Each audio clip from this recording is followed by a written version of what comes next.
Tu vois, tes ailes, elles viennent à la limite sous ton poulet, tu vois. C'est très bien.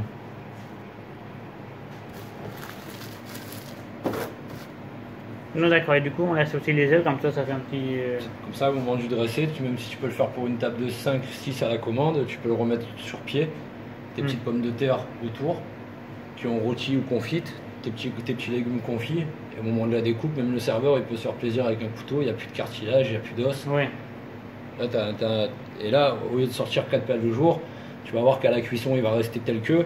On l'a bien garni pour qu'il reste bien gonflé. Et à la cuisson, on va sortir au moins 6-7 portions dessus. D'accord.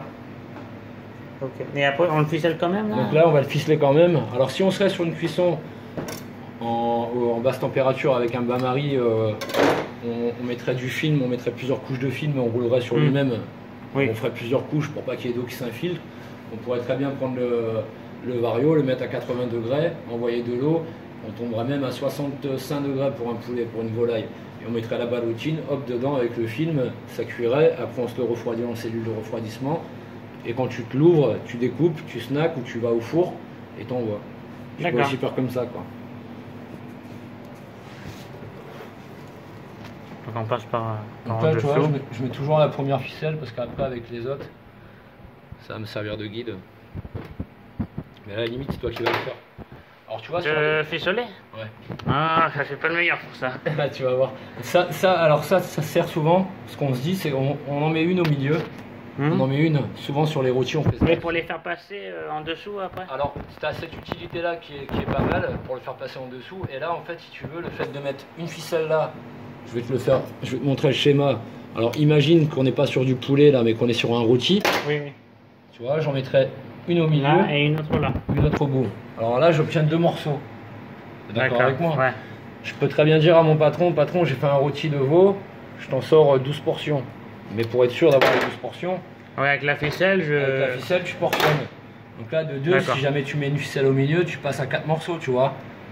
Ok, oui, donc comme ça, ainsi de suite. Je sais. Ça te permet de savoir combien de tranches tu vas faire, voilà. Quelle épaisseur tu veux. Et au moment où tu le ficelles, tu peux dire à ton patron, hop, le cul, 1 part, 2 parts, 3 parts. Ouais, combien j'ai tiré? Je sors 8 parts. Et ton calcul de ratio, il est plus rapidement fait aussi. Bah, c'est comme ça que tu me disais que tu arrives à sortir 8. C'est ça. Alors là, je te conseille de faire un ficelage simple, c'est-à-dire tu passes en dessous, tu viens faire un ficelage le plus simple possible.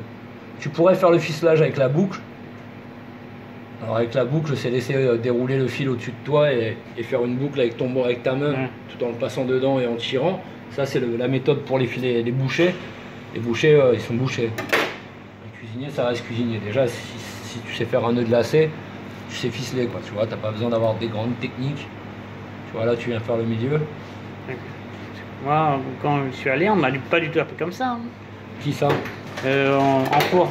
Ah, après, chacun a sa méthode. Moi, j'ai pris la méthode des cours et puis un peu la méthode de ce que j'ai vu au fur et à mesure, tu vois, et ce qui m'a paru le plus correct, quoi.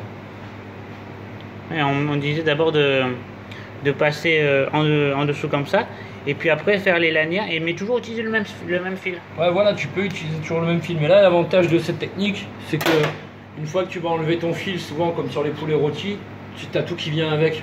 T'as vu? Même la peau, souvent, elle vient avec tout ça. Là, à la limite, tu vas couper ta ficelle, tu vas tirer, ta ficelle, elle va venir une à une. Au moins, tu sais que tu as retiré toutes les ficelles. Tu sais pas ce qu'il en reste, est-ce qu'il en reste dans des morceaux. Donc moi, je trouve que ça dépend pour quel travail. Après, pour un rôti, tu vas prendre une grande ficelle. Tu vois, un rôti, tu vas partir avec une grande bobine. Donc là, tu regardes s'il est solidement attaché, parce qu'en plus, il va aller en plaque, donc très bien. Là, tu viens refermer les côtés avec, tu vois, la peau qu'on a laissée et qu'on n'a pas craqué, elle nous sert. Hein. D'accord. Elle nous sert bien, regarde, hop, on va venir bien fermer. On peut même utiliser une aiguille à brider. Ah, tu pourrais même utiliser une aiguille à brider, bien sûr. Et tu passes pas en dessous de la ficelle? Pas forcément. Alors je vais t'expliquer pourquoi, parce que si je serais passé en dessous de la ficelle, encore une fois, au moment du service pour le déficeler, j'aurais passé beaucoup plus de temps. Ouais. Alors que là, au moment de le déficeler, je sais que j'ai une ficelle centrale qui me tient le tout, et j'ai 3 ficelles sur les côtés. Pas beaucoup, tu vois. Donc là, soit tu t'embêtes pas, tu fais ça, tu passes en dessous. Encore une fois, si tu veux faire un truc simple, tu fais un nœud simple. Je vais m'y reprendre.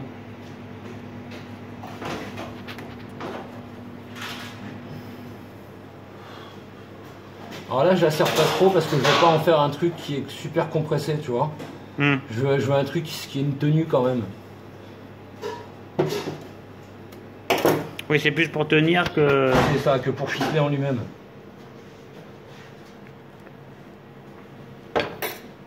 Que ça reste que sinon de trop se rétracter. C'est ça, c'est ce qui va se passer. C'est ce qui se passe souvent avec les poulets sur lesquels il y a des élastiques. Je sais pas si tu as déjà vu l'élastique, elle a tendance à rentrer dans la peau carrément. Tu as les marques à la limite même de... Donc là, tu vois, tu le tiens, s'il se bouge dans tous les sens, c'est très bien. Alors lui, tu vois, j'avais dit la petite cuisse au-dessus. Là, je l'ai passé en dessous, c'est pas grave. Après, si tu veux t'assurer encore quelques points, comme là, tu vois, si tu vois que tu as un petit morceau de peau qui pend, tu viens remettre une ficelle sur l'autre, hein, c'est pas très grave. Hein. Encore une fois, tu travailles avec une ficelle unique, donc quand tu vas la couper, elle va venir tout seul. Tu vois, ça, tu l'envoies dans une plaque, à retirer au four, tout en l'arrosant avec la garniture. Tu vois, tu peux le transporter quand même assez facilement. Oui. Alors, soit tu mets de l'alu sur tes bouts, pour pas qu'ils brûlent. Après, tu vas avoir une petite garniture oignon, pommes de terre, ce que tu veux, tu vois. Selon la saison, encore une fois, tu peux ajouter des choses. Donc voilà. Poulet en crapaudine et rouler de volaille à la limite là. En plus, ça